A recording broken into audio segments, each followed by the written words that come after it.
আর মাত্র এক সপ্তাহ পরেই শেষ হতে যাচ্ছে মাঘ মাস। তাই শীত অনুভূত কমে আসবে, এটাই স্বাভাবিক। দেশজুড়ে সারা দেশে রাত ও দিনের তাপমাত্রা প্রায় অপরিবর্তিত থাকার পাশাপাশি আকাশ অস্থায়ীভাবে আংশিক মেঘলা থাকতে পারে বলে জানিয়েছে আবহাওয়া অধিদপ্তর। আবহাওয়া অফিসের তথ্য বলছে, সারা দেশের আবহাওয়া শুষ্ক থাকতে পারে। ভোরের দিকে দেশের নদী এলাকার কোথাও কোথাও হালকা থেকে মাঝারি ধরনের কুয়াশা পড়তে পারে।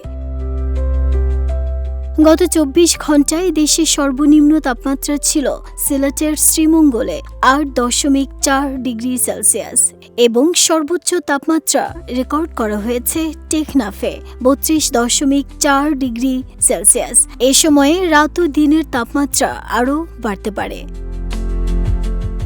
উপমহাদেশীয় উচ্চচাপ বলয়ের বর্ধিতাংশ পশ্চিমবঙ্গ ও তৎসংলগ্ন এলাকায় অবস্থান করছে।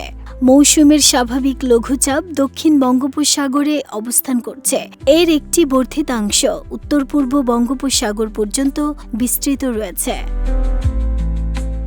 নাহিদা স্মৃতি, দেশ রূপান্তর।